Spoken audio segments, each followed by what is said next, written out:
The cadaver dog wouldn't stop scratching at the concrete floor, no matter how many times they called him off.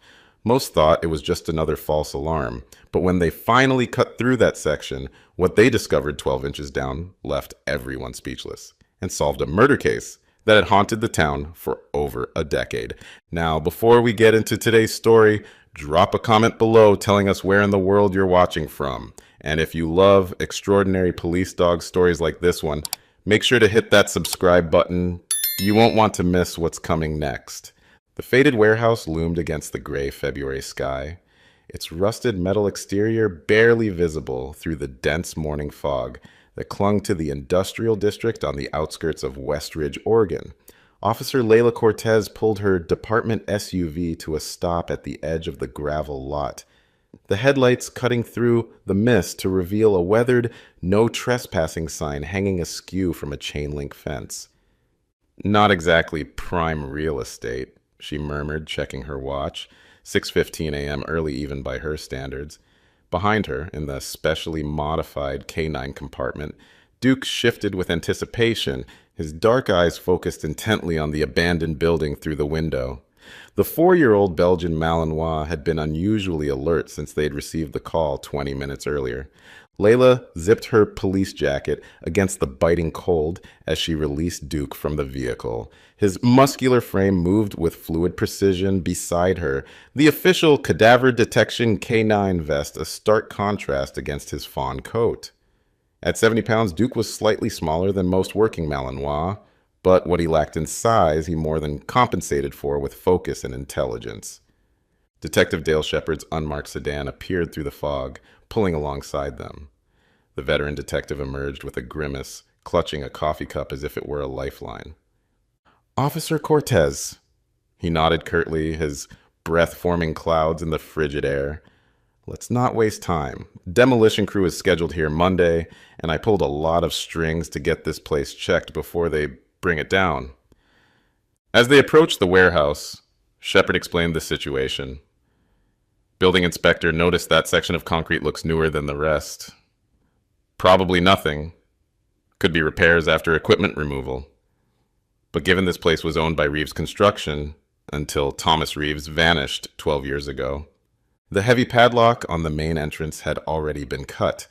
Inside, the cavernous space was a graveyard of industrial ghosts, abandoned machinery silhouettes, dangling electrical cables, and concrete floors stained with decades of oil and chemicals. Weak light filtered through dirty skylights, illuminating dancing dust particles and pale shafts. "Place like this," Shepard muttered, "probably full of false positives. Chemicals, animal remains, who knows what else." Duke remained perfectly composed, waiting for his command to begin. "Thomas Reeves," Shepard began, shining his flashlight across the vast space, "was practically royalty in Westridge. His construction company built half the town, including the hospital and high school. December 2011, he vanishes without a trace. Car found at Portland International Airport, but no record of him boarding any flights. Credit cards unused, passport still in his home safe." Layla nodded, having reviewed the case file that morning. "Family still in the area?" "Wife remarried and moved to Arizona years ago. Son runs what's left of the company, mostly manages existing properties now. They both cooperated fully during the original investigation." The detective's flashlight beam caught a faded company logo on one wall. Reeves Construction, the stylized R barely visible beneath years of grime. This was one of his storage facilities. After he disappeared, the company downsized, sold off properties. This place changed hands 3 times since then. Current owner is some developer planning to demolish it for condominiums. Duke walked obediently at Layla's side as they made their way deeper into the warehouse, careful to avoid debris scattered across the floor. "I've been with major crimes 15 years, Shepard continued, his voice echoing. "Reeves' case was the one that always bothered me. Successful businessman, no known enemies, stable marriage, just gone." "Any suspects?" Layla asked, watching Duke carefully for changes in his body language. "His business partner, Howard Rourke, inherited control of the company. That always raises red flags. But he had an alibi. Charity dinner with 200 witnesses, including the mayor. We looked hard at him anyway, but nothing stuck. They reached a cleared area near the building center where portable work lights had been set up, illuminating a roughly 20 by 20 foot section of concrete floor. Building inspector was doing final assessment before demolition when he noticed this. Shepard pointed to a large rectangular section that, even to Layla's untrained eye, appeared slightly different in color and texture. Rest of the floor has clear expansion joints every 10 feet or so. This section, continuous pour, probably done years after original construction. Layla noticed other investigators had already marked the perimeter of the different concrete with orange spray paint. We've had 3 different false alarms over the years, Shepard said, his tone making it clear he expected nothing different today. Anonymous tips, psychic claims, even a previous cadaver dog search in 2013 that found nothing. I'm only here because the building's coming down and I couldn't live with myself if we missed something. He fixed Layla with a skeptical gaze. So, let's not get ahead of ourselves. 9 times out of 10, these cold case searches just reopen old wounds for the families. Your dog find anything significant? Great. If not, we document. We did our due diligence and let the wrecking ball do its thing on Monday. Layla understood his caution, but had complete faith in Duke. Unlike the K9 from the previous search, Duke had specialized training specifically for long-term decomposition detection. Let's find out what's here, she said, unclipping Duke's leash. Ready to work, boy? Duke, seek, Layla commanded, using the specific cadaver search command that differentiated from his tracking work. The Belgian Malinois immediately transitioned from the calm, attentive partner to a focused, working dog, his entire demeanor shifting as he began a methodical search pattern across the warehouse floor. He's nationally certified in human remains detection, Layla explained to Shepard, who watched with arms crossed, trained to detect decomposition in all stages, from recent to skeletal remains that could be decades old. He's found bodies buried 6 feet deep and under concrete before. Duke moved with practiced efficiency, his nose working continuously, sampling the air currents that circulated through the cavernous space. His search pattern was precise, a grid arrangement that Layla had trained him to follow, ensuring no area would be missed. How accurate is he? Shepard asked, observing the dog's focused movements. In controlled testing, 98% accuracy. He's never had a false positive in actual field work, Layla answered, her eyes never leaving her partner. Duke alerts only when he's absolutely certain. 20 minutes into the search, Duke had covered about half the warehouse floor, showing moderate interest in a few areas but moving on quickly. His behavior was what Layla recognized as normal investigative interest rather than alert behavior. What's he doing now? Shepard asked as Duke suddenly lifted his head, nostrils flaring widely. Air scenting, Layla explained. He caught something in the air currents. Watch his behavior change. Duke's movements became more directed, less methodical, as he began tracking an invisible scent cone to its source. His tail, which had been relaxed, now straightened, the first sign Layla recognized as increased interest. He moved purposefully toward the marked section of newer concrete near the center of the warehouse. As he reached the edge of the different colored concrete, Duke's behavior shifted dramatically. His body tensed, ears rigid, his sniffing becoming more rapid and shallow, what handlers called bracketing, working to precisely locate the strongest source of scent. He's onto something, Layla said quietly, moving closer as Duke began circling a specific 3-foot area. Could be chemical spills, Shepard noted. Place was a construction warehouse, probably all kinds of solvents and adhesives soaked into that concrete. Duke suddenly sat, staring intently at the floor, then looked back at Layla before returning his gaze to the exact same spot. That's a passive alert, Layla explained, her voice taking on an edge of excitement. He's trained to sit when he locates human remains. Lots of things can mimic decomposition odor, Shepard countered. Certain chemicals, dead animals, even some fungi. As if hearing the detective's doubt, Duke stood, moved directly to the center of the suspicious concrete patch, and began pawing at the surface, then sat again, more insistently. He's clarifying his alert, Layla said. He only does that when he's absolutely certain. One alert doesn't justify bringing in a concrete cutting team, Shepard argued, though Layla noted he was watching Duke with growing interest. Duke suddenly stood again, returning to the same spot, this time scratching more vigorously at the concrete, a low whine building in his throat. This behavior was rare, something Layla had seen only twice before in their partnership. Detective, I've worked with Duke for 2 years. This isn't ambiguous behavior, she insisted. There are human remains under this concrete. I'd stake my career on it.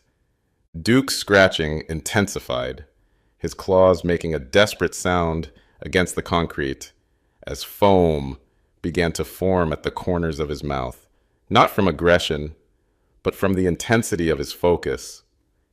This was the behavior Layla recognized from their most difficult recovery cases, when remains were deeply buried or heavily concealed. He's going to damage his paws, she said, moving toward him. Duke, enough. Good boy. Show me. The command prompted Duke to stop scratching and instead circle the area repeatedly, his nose barely an inch from the surface, occasionally stopping to place one paw precisely on a spot before looking back at Layla with unwavering certainty. I've never seen him this adamant, she told Shepard. Whatever's down there, he's absolutely positive. A forensic technician who had been observing the search approached, kneeling to examine the concrete more closely. The color and texture definitely don't match the original floor, she confirmed. This was poured long after the initial construction. See these trowel marks, a different pattern than the surrounding areas? And notice this slight lip around the edges. This was done by someone with construction knowledge, but not a professional concrete finisher. Shepard crouched beside them, running his fingers along the edge where the different concrete sections met. How long would you say? Can't be precise, but based on weathering and discoloration compared to the original, I'd estimate 10 to 15 years ago, the technician replied. Which fits our timeline, Layla noted. Duke had begun barking now, the sound echoing harshly through the warehouse, a behavior he reserved for when his handlers weren't responding quickly enough to his alerts. Even if there is something, Shepard said, standing and brushing dust from his hands, bringing in cutting equipment, obtaining the proper warrants, setting up evidence preservation protocols, we're talking significant department resources based on a dog's behavior. With respect, Detective, this isn't just any behavior. This is exactly what he's trained to do, and he's telling us something's here. Layla's voice remained professional, but took on an edge of intensity. Duke has located remains that were missed by ground-penetrating radar and cadaver dogs with less specialized training. If he says something's here, something is here. Shepard took a long moment, looking between the determined K-9 officer and her equally determined partner, who continued circling the suspicious concrete section. Stevens, he called to another detective who had been documenting the scene. Contact Judge Harmon. We need an expedited warrant to break through this section of floor and get forensic services to send their concrete team with collection equipment. He turned back to Layla. If we're going to do this, we're doing it by the book. Full evidence protocols, controlled excavation.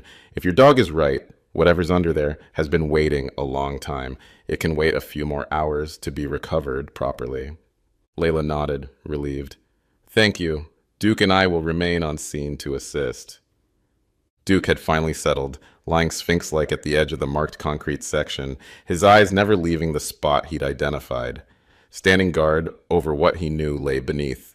3 hours later, the warehouse had transformed into a controlled excavation site. Portable lights on stands created harsh shadows across the concrete floor, while specialized cutting equipment stood ready. A team from Forensic Services had established an evidence processing station nearby, with collection materials organized by type. Once we start cutting, we'll work in 6-inch layers, the lead technician explained, adjusting his protective gear. If we hit anything that's not concrete, we stop immediately and switch to hand tools. The first cut, sent a plume of fine dust into the air despite the water cooling system. The team worked methodically, the high-pitched whine of the saw creating a tense soundtrack as it scored a 3x4-foot rectangle into the concrete. Duke watched from his position near Layla, his attention unwavering as technicians alternated between cutting and carefully removing sections of concrete. 8 inches down, the saw hit something that wasn't concrete. "Stop!" called the lead technician, immediately shutting down the equipment. "We've got material change." The team switched to manual chisels and smaller tools, working with archaeological precision to expose what lay beneath. As they carefully cleared away more concrete, a dark plastic material became visible. "Looks like heavy-duty construction plastic," observed one technician, photographing each stage of the removal. "The kind used for vapor barriers under foundations." Working with painstaking care, they exposed more of the black plastic, which appeared to be wrapped around something substantial. The distinct smell of decomposition, faint but unmistakable, permeated the immediate area as more concrete was removed. "That's human," Shepard confirmed grimly, stepping back to allow the forensic team more space. Duke, who had maintained his position throughout the process, whined softly, his earlier agitation replaced by a solemn alertness that Layla recognized from previous recoveries. His job now complete, he waited patiently for what would come next. With the concrete fully removed from the top of the plastic-wrapped bundle, the medical examiner stepped forward to supervise the final uncovering. Layer by layer, they documented and then carefully peeled back the plastic sheeting, revealing what everyone had now expected but hoped against: human remains. Despite the years and the conditions, enough remained to confirm they'd found an adult male. The skeleton was largely intact, though the position suggested the body had been placed in the shallow hole rather than carefully arranged. "Blunt force trauma to the skull," the medical examiner noted, pointing to a distinctive fracture pattern visible in the cranium, significant enough to be fatal. "We'll know more after proper examination, but I'd say that's cause of death." As they continued the careful excavation, a waterproof document pouch emerged from beneath the remains. Inside, water-damaged, but still partially legible papers were visible. "Those look like financial documents, Shepard observed, leaning closer as the forensic photographer captured images. "I can make out what looks like bank account numbers." The most damning discovery came as they fully exposed the remains: a distinctive watch with a custom band still attached to the skeleton's wrist bones. Even after 12 years, the inscription was visible: "To Thomas, 25 years of building dreams, 2008. "That's Reeves," Shepard confirmed. His earlier skepticism completely vanished. The watch was mentioned in his missing persons report, gift from his employees for his 25th anniversary with the company. He turned to Layla and Duke, genuine respect in his expression. "Your partner was right all along. Good work, both of you." As the forensic team continued their methodical work, Layla led Duke to a quiet corner of the warehouse for a water break and rest period. The Belgian Malinois drank thirstily from his portable bowl while Shepard approached, observing the pair with newfound respect. "I've worked with canine units before," the detective admitted, "but never seen anything quite like what your dog did today. How does he detect remains after so many years under concrete?" Layla smiled, offering Duke a well-deserved treat. "It's all science, wrapped in an extraordinary biological package. Duke's nose contains over 300 million olfactory receptors, compared to our pitiful 6 million. His brain dedicates roughly 40 times more neural processing to scent analysis than ours does." She stroked Duke's head as he settled beside her. "When human bodies decompose, they release over 400 chemical compounds. Duke is specifically trained to recognize the most persistent ones, putrescine and cadaverine being the primary scent signatures, along with various sulfur compounds that remain present for decades." "But through concrete?" Shepard questioned. "Decomposition odors are surprisingly mobile," Layla explained. "Those molecules can travel through seemingly solid barriers. Concrete, especially, is actually quite porous microscopically. Studies have shown properly trained dogs can detect these compounds at concentrations as low as 1 part per trillion. That's like finding a single drop in 20 Olympic swimming pools, Shepard remarked, clearly impressed. Layla nodded. Exactly. No technology we have can match it. Ground-penetrating radar might show anomalies, but it can't distinguish between a pipe, a rock, or human remains. Duke can. How did you two end up together? Shepard asked, watching the clear bond between handler and dog. Duke washed out of a military training program, Layla explained, her hand resting protectively on the dog's shoulders. Too independent-minded, they said, wouldn't respond to rigid command structures. I was looking for a detection dog with initiative, not just compliance. We found each other at exactly the right time. Their beginning hadn't been easy. Duke's independent streak had initially manifested as stubbornness, and Layla had to earn his respect before he would work consistently for her. The breakthrough came 6 months into their partnership when Duke located a missing hiker's remains in a ravine that 3 other search teams had cleared. Traditional canine programs want dogs that alert the way trainers expect, Layla continued. Duke doesn't do that. He adapts his alert based on the situation, that scratching behavior today. That was him telling me the source was deep and I needed to understand how important it was. He's constantly problem solving, not just following patterns. Shepard watched as Duke remained focused on the excavation site, even during his rest period. Well, I'm convinced, he said. Whatever training methods you're using, they work. The next 48 hours transformed the warehouse into a hub of forensic activity. The medical examiner confirmed what everyone already suspected. The remains were those of Thomas Reeves, identification verified through dental records and DNA comparison with samples provided by his son. Layla and Duke returned to the scene the morning after the discovery, having been requested to search the surrounding areas for any additional evidence. The warehouse had been sectioned into precise grid squares, with teams methodically processing each area. Cause of death is blunt force trauma to the posterior skull, Dr. Levine, the forensic pathologist, explained during the morning briefing. Single impact with significant force, creating a distinctive fracture pattern consistent with being struck from behind with a curved, heavy object. Digital reconstructions of the skull displayed on a laptop showed the precise impact point and radiating fracture lines.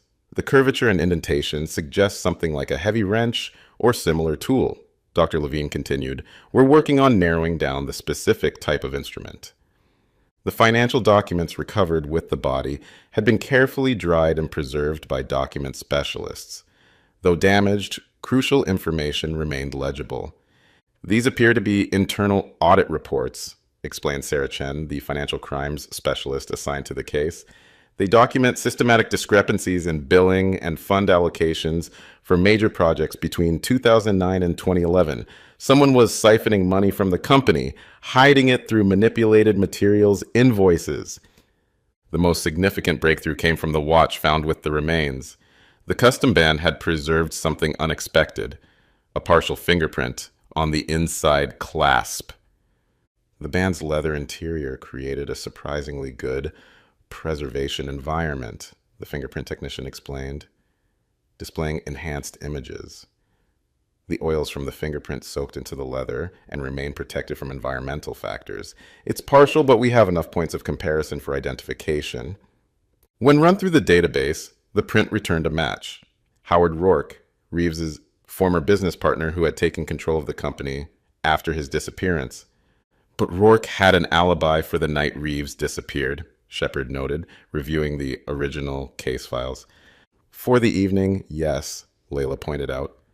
But Reeves wasn't reported missing until 2 days later when he failed to show up for a meeting. The timeline had always been approximate. The concrete analysis provided another crucial connection. The forensic geologist had identified distinctive chemical markers in the mixture. This particular blend contains an unusual ratio of additives, specifically an anti-freezing agent that wasn't commonly used in this region, she explained. We've traced it to a specific supplier that sold exclusively to 3 companies in 2011-2012. One of those was Metrocrete, a subsidiary of Rourke Development, Shepard finished, the pieces falling into place, created about 8 months after Reeves disappeared, As they connected the evidence threads, Duke alerted to another area near where the body had been found. Careful excavation revealed a tool cache buried approximately 2 feet beneath the concrete, a heavy pipe wrench with traces of blood in its grooves, along with concrete finishing tools. DNA testing on the blood residue will take time, the lab technician cautioned, but the pattern of the wrench head appears consistent with the fracture pattern on the skull. The coincidences had become too numerous to ignore. Howard Rourke, now a prominent real estate developer worth millions, had built his empire on the foundation of his partner's construction company, a company that financial records suggested he had been systematically defrauding until Reeves apparently discovered the embezzlement. "We have enough for a warrant," Shepard declared, gathering the evidence summaries. "Let's pay Mr. Rourke a visit and bring Duke with us." Howard Rourke's office occupied the top floor of the Rourke Development Building, a gleaming 12-story structure in downtown Westridge that stood as a testament to his success over the past decade. The reception area featured sleek, modern furnishings and floor-to-ceiling windows, offering panoramic views of the city his former partner had helped build. "Detective Shepard," Rourke greeted them with practice charm rising from behind an imposing glass desk. At 62, he maintained the fit physique of someone 20 years younger, his silver hair perfectly styled. "And Officer Cortez, is it? What can I do for Portland's finest today?" His confident smile faltered slightly when he noticed Duke sitting alertly beside Layla. "We're investigating new developments in the Thomas Reeves disappearance," Shepard stated, studying Rourke's reaction. "After all these years, well, that's certainly unexpected." Rourke gestured toward the seating area. "Though I'm not sure what insight I could possibly add after so much time. As you know, Tom was my business partner and close friend. His disappearance was devastating, personally and professionally." "We've located Thomas Reeves's remains," Shepard said bluntly, watching Rourke carefully. The businessman's composure slipped momentarily. A slight widening of the eyes, an almost imperceptible tightening of his jaw, before he recovered. "My God," he breathed. "Where? How?" "Buried under concrete in one of his former warehouses," Shepard replied. "The one on Industrial Parkway." That's horrible," Rourke managed, his complexion noticeably paler. "Have you notified Caroline and Marcus? His wife and son," he added unnecessarily. "We have," Shepard confirmed. "They were understandably shocked, particularly by the manner of death. Blunt force trauma to the skull." Rourke swallowed visibly. "Murder, then? Who would—" Mr. Rourke," Shepard interrupted. "We need to ask about your relationship with Metrocrete, the concrete company you established in 2012. The abrupt change in topic seemed to throw Rourke off balance. Metrocrete? It was a small subsidiary we created for specialized projects. We sold it off years ago. What does that have to do with Tom? The concrete used to conceal Mr. Reeves's body matches the proprietary blend used exclusively by Metrocrete during that period, Shepard explained. A rather specific connection, wouldn't you agree? Rourke's attorney, who had been silent until now, leaned forward.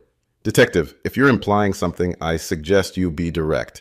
Mr. Rourke has cooperated fully with this investigation from the beginning." "We'd like permission to examine your private workshop," Layla interjected. "The one at your lake house."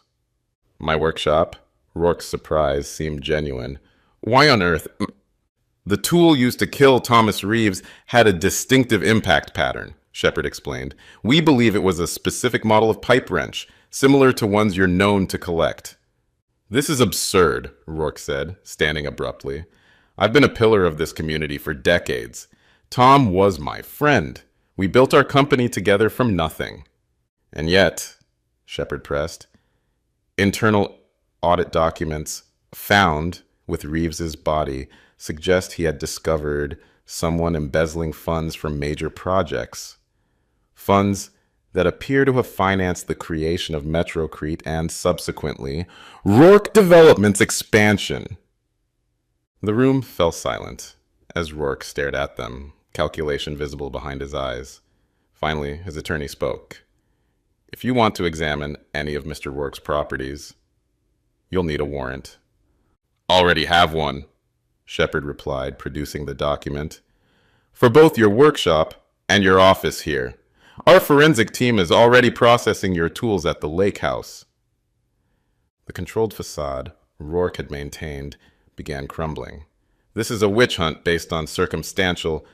We also found this, Layla added quietly, placing a photograph on the table, showing the custom watch recovered with Reeves's remains. Your fingerprint was on the clasp, Mr. Rourke, preserved for 12 years. Duke, who had remained perfectly behaved throughout the exchange, suddenly stood, his attention fixed on Rourke with the same intense focus he'd shown at the warehouse. Why is that dog staring at me? Rourke demanded, his voice rising. He's alerting to the scent of death, Layla said simply. The same scent he detected under that concrete floor. Rourke's face contorted. For a moment, Layla thought he might try to flee, but instead he sank back into his chair, the weight of 12 years of deception finally breaking his composure. It was an accident, he whispered hoarsely. Tom found the discrepancies in the books, confronted me at the warehouse that night. I never meant to hit him that hard. 3 days later, Howard Rourke stood before a judge for his arraignment, charged with second-degree murder and financial crimes that would likely keep him imprisoned for the remainder of his life. The case that had haunted Westridge for over a decade had finally been resolved, bringing closure not just to the Reeves family, but to the entire community. In the quiet of the K-9 unit's training field behind the precinct, Layla watched Duke joyfully retrieving his favorite ball, a simple reward for extraordinary work. The Belgian Malinois showed no signs of understanding the significance of what he'd accomplished, content in the simple pleasure of play after a job well done. Detective Shepard approached, hands in his pockets against the winter chill. The DA says it's open and shut. Between the financial documents, the concrete evidence, and Rourke's confession, he'll likely take a plea deal to avoid trial. The family can finally lay him to rest properly, Layla noted, throwing the ball again for Duke, who raced after it with boundless energy. I've worked hundreds of cases in my career, Shepard said, watching the dog return triumphantly with the ball. Never would have solved this one without him. He reached down to give Duke a respectful pat as the dog dropped the ball at Layla's feet. Chief wants to do some kind of commendation ceremony next week. First time we've given an official citation to a four-legged officer. Layla smiled. Duke doesn't care about ceremonies, but he'll take another ball and a steak dinner. As the winter sun began to set over the training field, Layla threw the ball one more time, watching her partner race into the fading light. A simple creature with extraordinary gifts, blissfully unaware he had just brought justice, 12 years delayed. Have you ever witnessed an animal sense something that humans couldn't detect? Duke's remarkable abilities might seem almost supernatural, but they're grounded in the extraordinary evolutionary gift of scent detection that makes dogs such valuable partners in law enforcement. Would you have trusted Duke's instincts enough to break through that concrete floor? Or would you have sided with the skeptical Detective Shepard looking for more conventional evidence first? The partnership between handlers and their canines is built on a foundation of trust that often defies logical explanation, but delivers results that technology still can't match. If you've had an experience with a dog or other animal detecting something beyond human perception, share your story in the comments below. We'd love to hear how animal instincts have made a difference in your life or someone you know. And if this story of canine heroism impressed you, don't forget to hit that subscribe button and turn on notifications so you never miss another amazing canine tale. Your support helps us continue bringing these incredible stories to light. Share this video with friends and family who appreciate the extraordinary abilities of working dogs. Check out our previous canine stories appearing on your screen now, and we'll see you again tomorrow at same time with a brand new story.